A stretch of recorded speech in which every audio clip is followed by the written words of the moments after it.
வானில் பொழி பெய்தும் மழை மேகம் கிழித்தோடி கூணற்பெறை சேரும் குளிர் சாரல் கொடுங்குன்றான் ஆநீர் பொழி ஐந்தும் அமர்ந்து ஆடி உலகேத்த தேநீர் பொழி மொழியாளுடன் மேயாம் திருநகராம் ஆரி வாழ்ந்த பரம்பில் பிறந்த இந்த பரம நடராசனின் பண்பான வணக்கங்களை உங்களை அத்தனை பேருக்கும் தெரிவித்துக் கொள்வதிலே மகிழ்வடைகின்றேன். ராஜபாளையம் முத்தமிழ் சங்கத்தினுடைய அறத்தான் வருவதே இன்பம் என்ற ஒரு அருமையான ஒரு தலைப்பிலே பல தொடர் கருத்து அரங்கங்களை நிகழ்த்தி வந்து கொண்டிருக்கின்ற நிறுவனர் சகோதரி சரஸ்வதி ஜெகதீஷன் அவர்களுக்கும் இன்றைய நிகழ்விலே தலைமையுரையும் பின்னூட்டமும் நல்கவிருக்கின்ற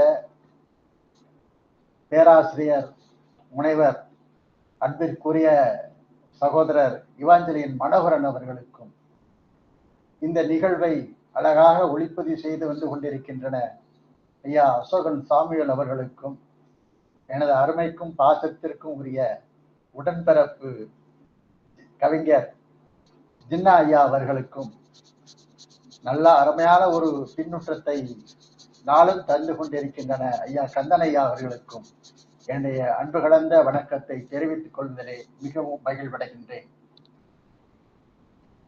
மிகப்பெரிய சான்றோர்கள் படைத்த இந்த வியத்தக்க கருத்தரங்க ஆய்வரங்கத்தில் இன்றைய தொடர் எண் 161.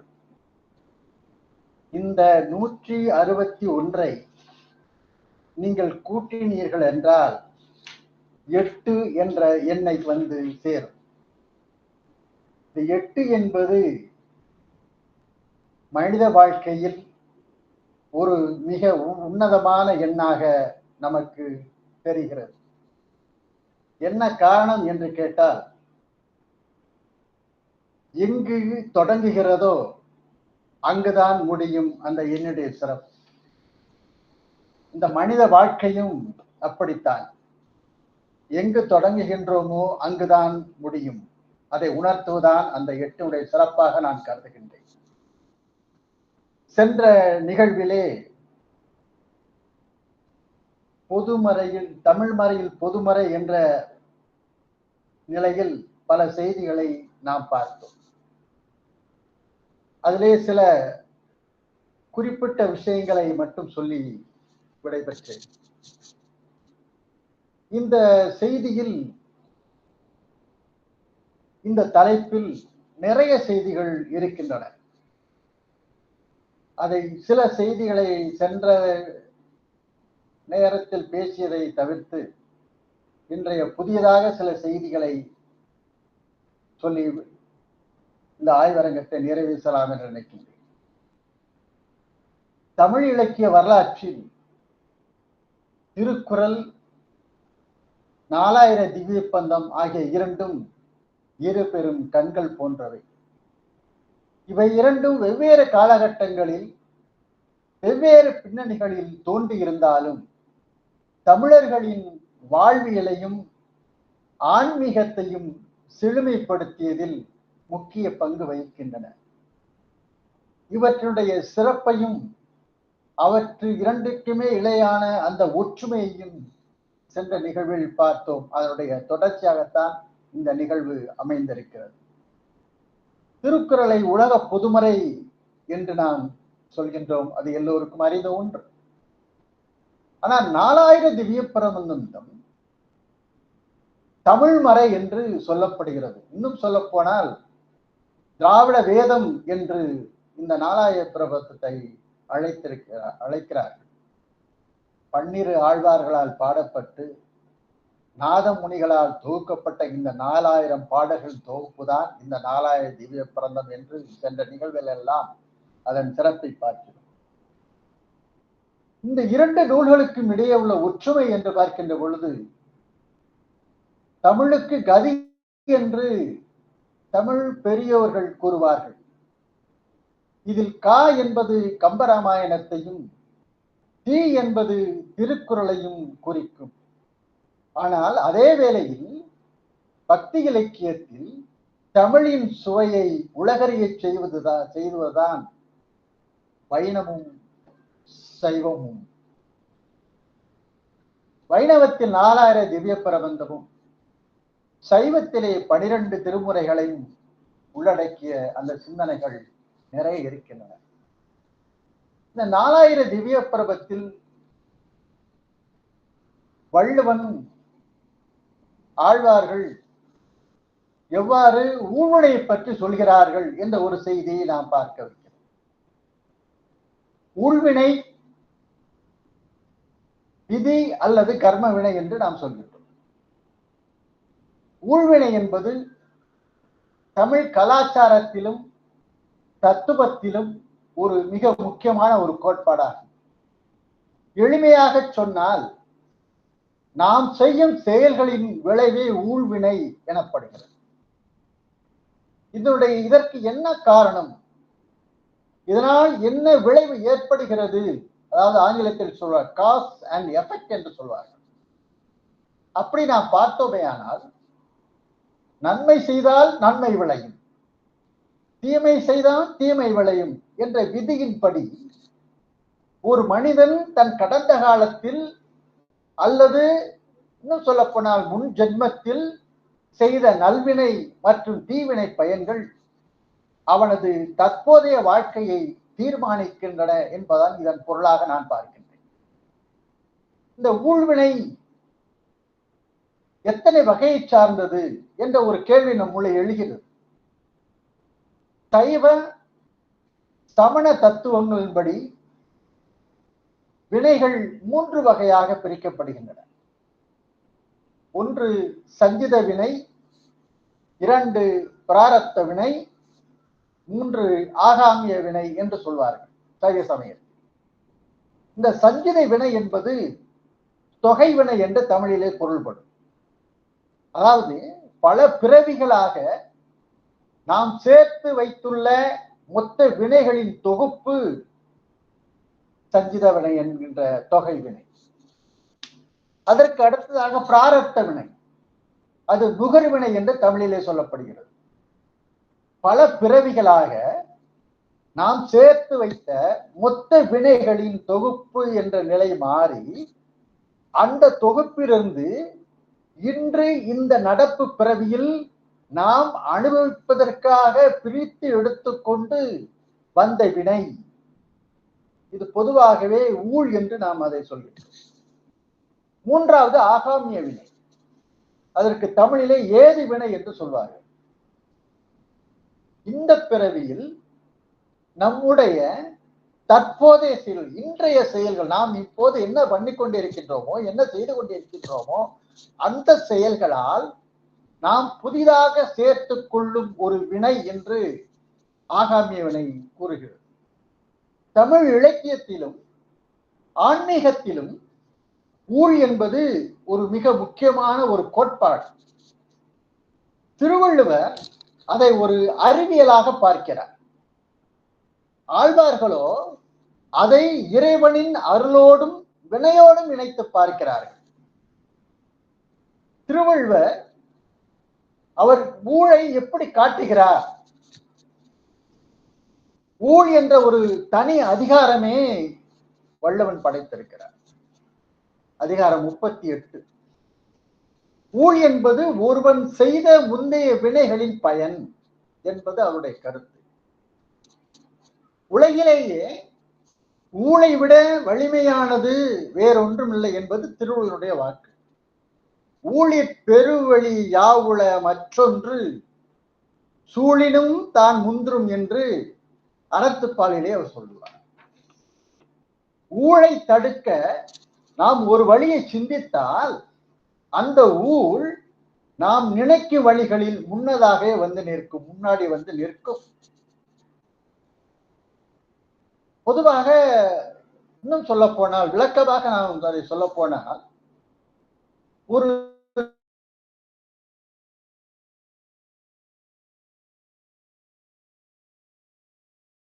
இருந்தால் ஒன்றுமில்லை, என்னை எடுத்துக் கொள்ளுங்கள். எனக்கு செல்வம் சேர வேண்டும் என்ற ஊழ் இருந்தால், நான் அறிவில்லாதவராக இருந்தாலும் அறிவில்லாதவனாக இருந்தாலும் எனக்கு செல்வம் சேரும். அதுவே போகின்ற ஊழ் இருந்தால் எனக்கு நான் எவ்வளவு அறிவுடையவனாக இருந்தாலும் சேர்த்த செல்வம் அழியும்.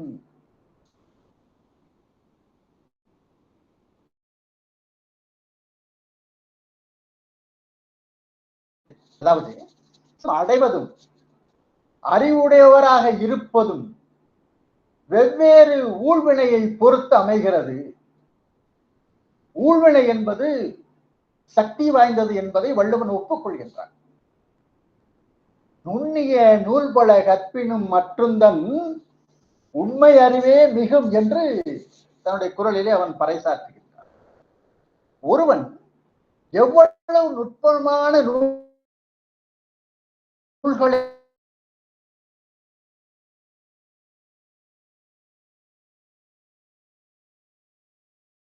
ஊழ்வினையை வெல்லவே முடியாது என்று வள்ளுவர் கூறவில்லை.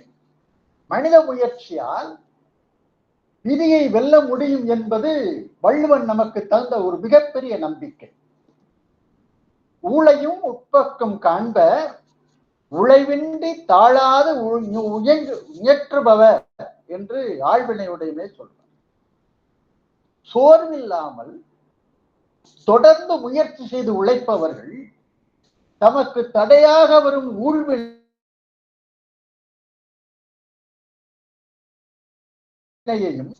புறங்கொடுத்து ஓடச் செய்வார்கள். ஊழ்வினை என்பது நாம் முந்திய செயல்களால் கொண்டு வந்த விதை என்று நாம் நினைத்தாலும் அதை நம்முடைய தற்போதைய நம்முடைய அறிவு இருக்கிறதே மதி என்று சொல்கின்றமே, அந்த மதி மற்றும் நல்ல செயல்களால் அதை எதிர்கொள்ளவும் அந்த விதியை மாற்றி அமைக்க முடியும் என்பதே தமிழ் மரபு நமக்கு கற்றுத்தந்த பாடம்.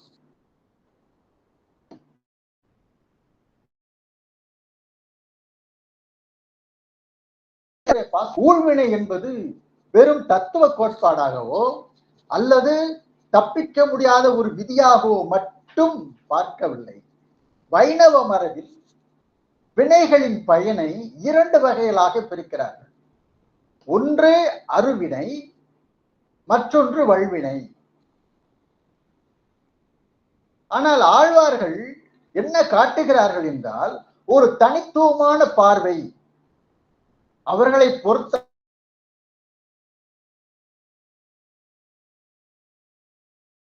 ஆனால் அந்த ஊழையும் வெல்லக்கூடிய சக்தி இறைவனின் அருளுக்கு உண்டு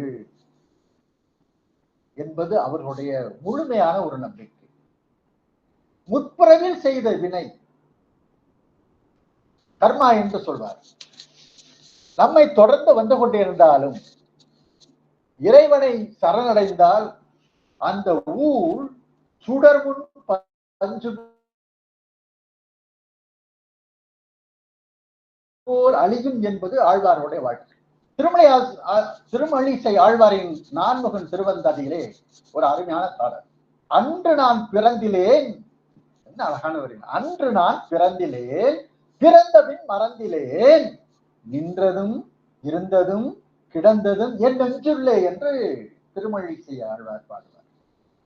இந்த பாடல்ல இறைவனை அறிந்த பிறகுதான் எனக்கு பிறவி பயன் கிடைத்தது என்கிறார் அவர். இறைவன் நினைப்பிருந்தால் ஊழ்வினை நம்மை ஒன்றும் செய்யாது என்ற செய்தியை இந்த பாடல் நமக்கு உணர்த்துகிறார். வள்ளுவர் ஊழை ஒரு இயற்கை விதியாக கண்டு அதை தாண்ட முயல்வதும், அதாவது முயற்சி, அது வரும்போது ஏற்குமாறு நமக்கு அறிவுரை சொல்கிறார். ஆழ்வார்கள் என்ன சொல்கிறார்கள் என்றால் ஊழை ஒரு விலங்காக கண்டு, விலங்கு இருக்கிற கைவிலங்கு அந்த விலங்காக கண்டு அதை உடைக்கக்கூடிய சாவி எது என்று சொல்கின்ற போது இறைவனுடைய அருளை காட்டுகிறார்கள். வள்ளுவர் ஊழ்வினையை 2ஆக பிரிக்கிறார். ஒன்று ஆக்கம் தரும் ஊழ், அதாவது ஆகூழ் என்று சொல்வார். மற்றொன்று அழிவை தரும் ஊழ், போகூழ் என்று பொருள். ஒருவனுக்கு பொருள் சேர வேண்டும் என்று ஊழ் இருந்தால் அவனது அறிவு பெருகும். அதுவே பொருள் அழிய வேண்டும் என்று ஊழ் இருந்தால் அவனது அறிவு மழுங்கி போகும் என்பதை வள்ளுவன் மிக அழகாக ஒரு குறளை நமக்கு உணர்த்துகிறார். அது வந்து பேதமை என்பதொன்று யாதனின் ஏதான் கொண்டு ஊதியம் போக விடல் என்று சொல்றாங்க. இதில் இந்த குறளிலே ஊழின் வலிமையை கூறினாலும் ஆழ்வினையுடைய அதிகாரத்திலே சற்று மாறுபடுகிறார். அங்கு ஒரு மாற்றத்தை நமக்கு சொல்கிறார் வள்ளுவன். என்ன சொல்கிறார்? நமக்கு அடிக்கடி கேள்விப்பட்டது ஒன்று, தெய்வத்தால் ஆகாது எனினும் முயற்சிதன் மெய்வருத்த கூலி தரும். முயற்சிதன் மெய்வருத்த கூலி தரும். விதி நம்மை தடுத்தாலும் உடல் வருந்தி நாம் செய்யும் முயற்சி அதற்கான பலனை தராமல் போகாது. இதன் மூலம் ஊழையும் காண்பர். அதாவது ஊழை புறமெதுகிட்டு ஓடச் செய்யலாம் என்ற ஒரு தன்னம்பிக்கை ஒரு மனிதனுக்கு வள்ளுவன் அளிக்கின்றார் என்று அந்த குறள் நமக்கு உணர்த்துகிறது. ஆழ்வார்கள் விதியை மாற்றக்கூடிய செய்தி என்ன என்று சொல்கிறார் என்றால், அருள் வலிமை பற்றி பேசுகிறார். விதியை மறுப்பதில்லை, ஆனால் அந்த விதியை மாற்றும் அதிகாரம் இறைவனுக்கு உண்டு என்று வாதிடுகிறார். பெரியாழ்வார் திருப்பல்லாண்டிலே அருமையான ஒரு பாடலிலே அதை குறிப்பிடுவார். எந்தை தந்தை தந்தை தன் முத்தப்பன் ஏழ்படி கால் தொடங்கி வந்து வழி வழி ஆட்செய்கின்றோம் திருவோண திருவிழாவில் அந்தியம் போதிலை உருவாகி அருகை அழித்தவனை பந்தனை தீர பல்லாண்டு பல்லாயிரத்தான் என்று பாடுதுமே என்று திருப்பல்லாண்டிலே சொல்வார் பெரியாழ்வார். எந்தை தந்தை தந்தை தம் முத்தப்பன் என்ன அழகான பரவாயில்லை சொல்லு. வரைவன் சொல்லுவாங்களா ஒரு குரல்ல, சொல்லு சொல்லை பிரித்தோர்கள் சொல் வெல்லுங்கள் இன்மை அறிந்து சொல்லுவான். இந்த சொற் நடை இருக்கிறது அவ்வளவு அழகு. எந்தை தந்தை தந்தை தம் தந்தன் முத்தப்பன். இது என்ன சொல்றதுன்னா, அந்த வரியில என்ன சொல்றாரு ஆழ்வார்? 7 தலைமுறையாக தொடரும் வினைகள், அதாவது அந்த 7 தலைமுறையாக தொடர்கின்ற அந்த வினைகள் இருக்கிறதே, அது எப்படி தீரும், எப்படி அதை அறுக்கலாம் என்றால் இறைவனுக்கு தொண்டு செய்வதன் மூலம் அறுக்கலாம் என்று சொல்கிறார் அந்த பாடல். மனிதர்கள் செய்யும் மிக கொடிய பாவங்களின் விளைவாக வரும் ஊழ்வினையையும் அரங்கனின் அருள் எப்படி தடுக்கும் என்பதை தொண்டரடி பொடியாழ்வார் இருக்கிறாரே, அவர் திருமாலில அதிரடியாக ஒரு செய்தியை நமக்கு சொல்கிறார். திருமரு மார்ப நின்னை சிந்தையுள் திகழ வைத்து மருவிய மனத்தராகில் மாநிலத்து உயிர்களெல்லாம் வெறுபுற கொன்று சுட்டிட்டு ஈட்டிய வினையேர் ஆயினும் அறிவினை பயந்துயார் அரங்கமா நகருள்ளானே என்று அழகான அந்த பாடலை சொல்கிறார். என்ன பொருள் என்று கேட்டால், திருமரு மார்பு, திருமார்பிலே அரங்கனுடைய திருமார்பிலே யார் இருக்கிறார்? திருமகள் இருக்கிறார், ஸ்ரீதேவி இருக்கிறார். நின்னை சிந்தையுள் திகழ வைத்து மருவிய மனத்தாராயில் என்று சொல்கின்ற பொழுது, உன்னை தங்கள் இதயத்தில் நிலை நிறுத்தி இடைவிடாமல் தியானிக்கும் மனப்பக்குவத்தை, இறைவனுடைய இடைவிடாமல் தியானத்தை, அவனை நினைக்கக்கூடிய நினைவை இடைவிடாமல் தியானிப்பவன் எவன் இருக்கிறானோ அந்த மனப்பக்குவத்தை அவன் அடைந்து விட்டால் அவர்கள் இந்த பூமியில் உள்ள உயிர்களை எல்லாம் அச்சமுறுமாறு கொன்று பல மிகப்பெரிய கொடிய செயல்களை பாவங்களை செய்தவர்களாக இருந்தாலும் மாநிலத்து உயிர்களெல்லாம் வெறுவர கொண்டு சுட்டிட்டு ஈட்டிய வினையே ஆயிலும், இந்த பூமியில் உயிர் எல்லாம் நீங்கள் கொன்றாலும் கூட, கொடிய பாவங்களை செய்தாலும் கூட அவர்களுடைய தீவினைகளின் பலனை அவர்கள் அடைய மாட்டார்கள். அதற்கு மாறாக அரங்கமா நகரத்திலே, இந்த திருவரங்கத்திலே உரைகின்றானே, உரைகின்றவனாக இருக்கின்ற நீ அவர்களை காப்பாற்றி அருள்வாய். அறிவினை பயனது உய்யார் அரங்கமான அருளாலே.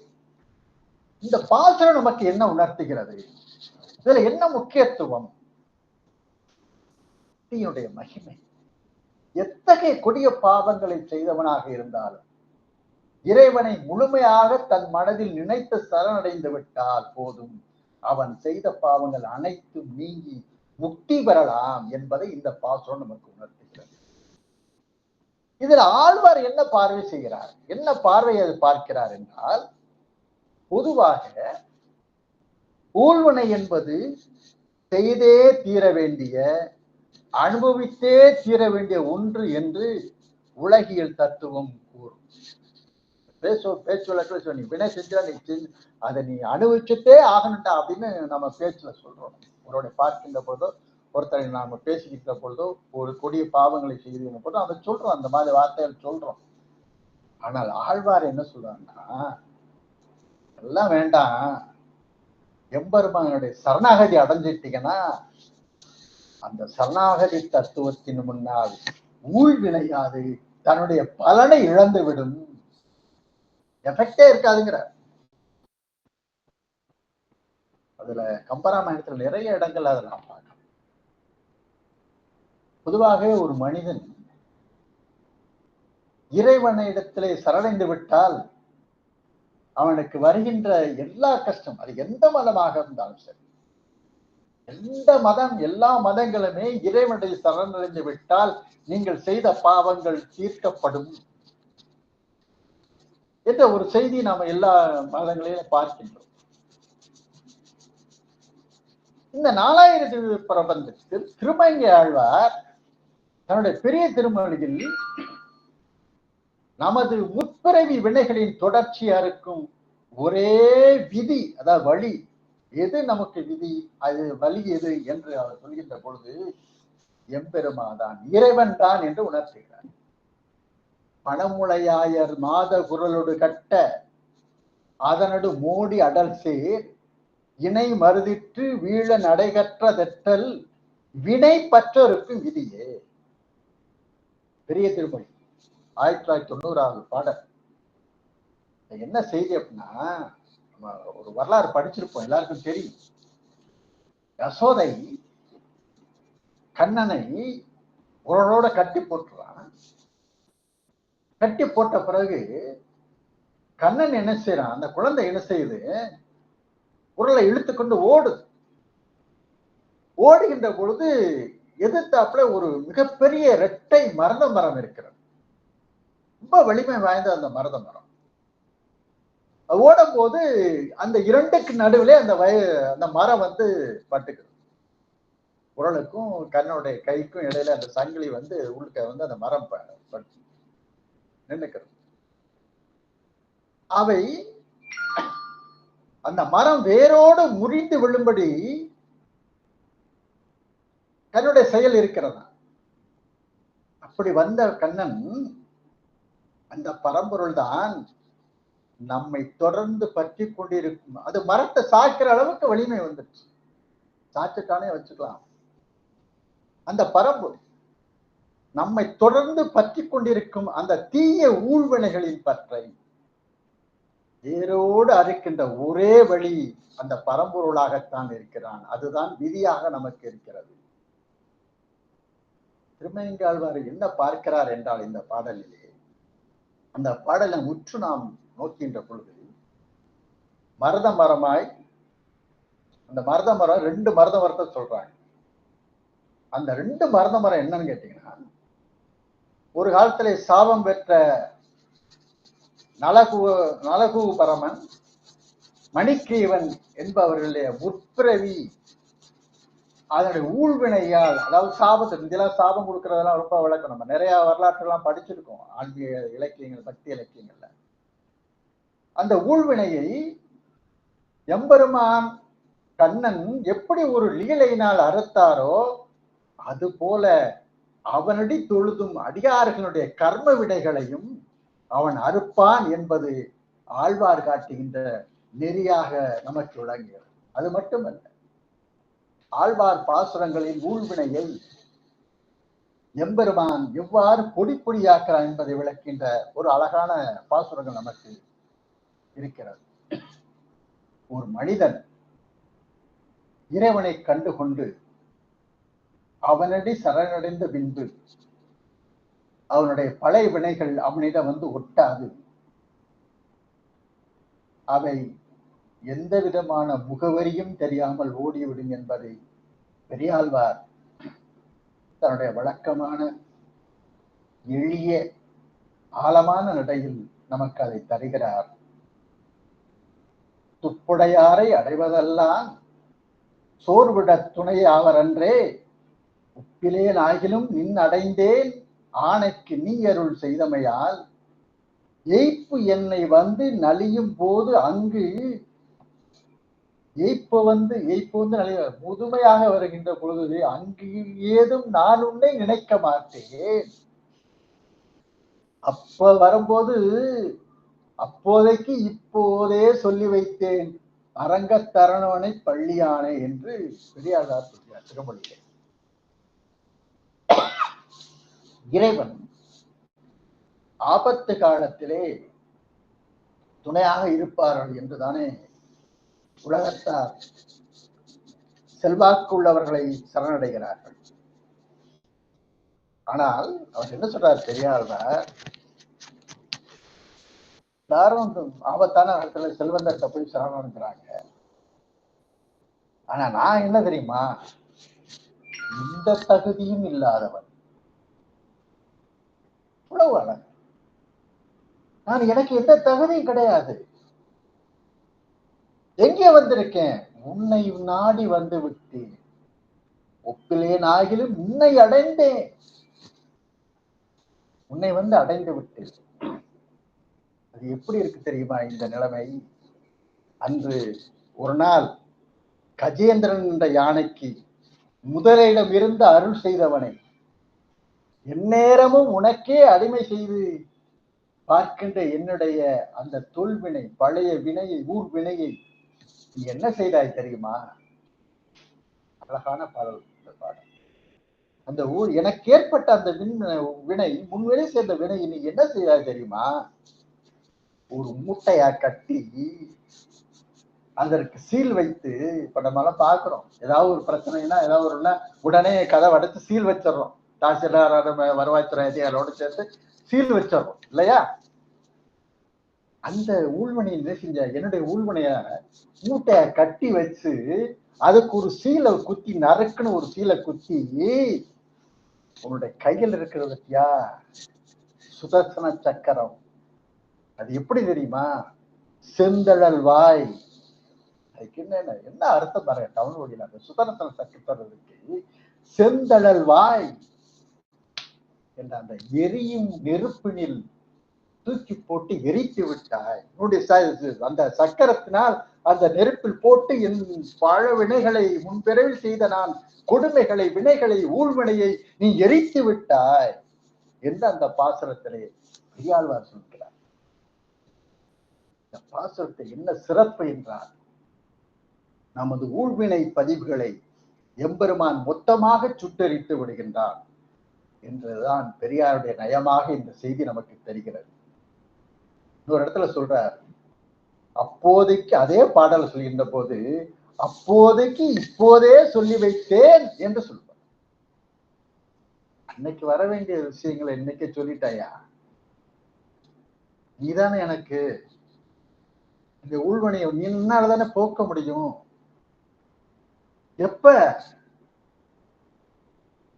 முதுமை அல்லது இறுதி காலத்தில் எனக்கு துன்பம் வருகின்ற போது.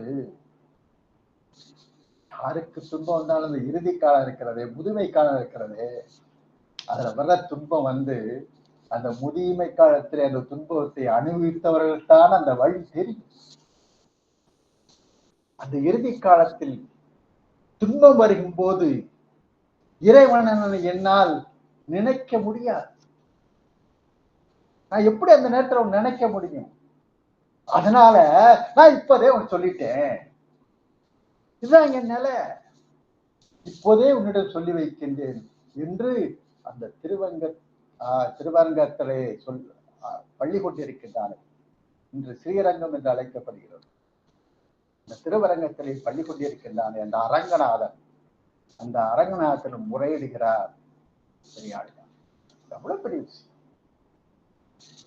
சிலப்பதிகாரத்திலே ஒரு சான்று இருக்கிறது. ஊழின் வலிமை விளக்க தமிழ் இலக்கியத்தில் சிறப்பதிகாரம் மிகச்சிறந்த உதாரணம். அரசியல் பிழைத்தோருக்கு அரங்கூற்றாவதும், குறைத்தால் பத்திரை உயர்ந்தோர் ஏத்துவதும், ஊழ்வினை உறுத்து வந்து ஊட்டும் என்பது என்று இளங்கோடிகள் ஊழ்வினை உறுத்த வந்து ஊட்டும். வள்ளுவர் சொன்னது போல கோவலன் எவ்வளவு முயற்சி செய்தும் அவனது போகூர் அவனை மதுரைக்கு அழைத்து சென்று முன்வினை செய்த பயன் நினைப்பை மதுரைக்கு அழைத்து சென்று அவனை கொலை செய்ய வைத்தது. ஆனால் மணிமேகலை போன்ற பிற்கால இலக்கியங்கள் நல்வினைகளால் அந்த ஊழை வெல்லலாம் என்று செய்தி மணிமேகலையில் இருக்கிறது. இந்த செய்தி இந்த பாசுரத்தோட, இந்த ஆழ்வார்களுடைய கருத்தோட ஒத்து போகிறது என்பதுதான் சிறப்பு. வள்ளுவர் ஊழை ஒரு தர்க்க ரீதியான விளைவாக காண்கிறார். ஆழ்வார்கள் ஊழை இறைவனின் திருவிளையாடல்களாக, அவளது கருணையால் கடக்க வேண்டிய ஒரு தடையாகவும் கருதுகிறார்கள். இலக்கியங்களில் ஊழ்வினை என்பது அனுபவித்தே தீர வேண்டிய கசப்பு மருந்து. சைவ சித்தாந்தத்துக்கு போனா இருவினை ஒப்பும் மலபரிவாகம்லாம் இருக்கும். சைவ சித்தாந்தத்துல மிகப்பெரிய விஷயம் இந்த ஊழ்வினையுடைய செய்தி. ஆனால் ஆழ்வார்களோ சரண் புகுந்தால் சடுதியில் தீரும் வல்வினை என்று நம்பிக்கை தங்களின் பாசுரங்கள் தோறும் விதைக்கிறார்கள். அந்த விதியை மாற்றுகின்ற மகாசக்தி எம்பெருமானின் அருளுக்கு உண்டு என்பதே ஆழ்வார்களின் துணிவாக இருக்கிறது. ஆக அந்த நமக்கு முன்னால் ஏற்பட்ட நாம் செய்த வினைகள், இந்த வினைகள் எல்லாம் எவ்வாறு போகும் என்றால் இறைவனுடைய திருப்படியை சரணடைந்தால் தான் போகும் என்பதை ஆழ்வார்கள் மிக தெளிவாக நமக்கு தந்திருக்கிறார். மனித வாழ்க்கையில் துன்பம் என்பது ஒவ்வொருவருக்கும் அதன் வினை பயனுக்கு ஏற்ப மாறுபடும். அது எல்லோருக்கும் நிலையானதாக இருக்காது. வாழ்க்கை இளமை, உடல், செல்வம் இது ஏதும் நிலையில்லாதது. திருக்குறள் அழகான அது பாடல இருக்கு. இளமை நிலையானது, செல்வம் நிலையாமை, நிலையா பாடல் எல்லாமே நிலையாது. உடலின் நிலையாமை அருமையா சொல்ல திருமந்தத்திலே திருமூலர் ஊரெல்லாம் கூடி ஒழிக்க அழிதிட்டு பேரினை நீக்கி பிணம் என்னும் பேரிட்டு சூரையன் காட்டிடை கொண்டு போய் சுட்டிட்டு நீரின் மூழ்கி நினைப்பொழிந்தார்கள். இந்த உடம்பு நிலை இல்லாதது. இந்த உடம்பு இருக்கு வரை பெயர். இந்த உடம்பில் இருந்து உயிர் பிரிந்து விட்டால் அதற்கு பிணம் என்று பெயர். யாராவது சொல்லுவாங்களா? நம்ம இந்த உடலை விட்டு உயிர் பிரிந்து விட்டால் என்ன சொல்லுவாங்க?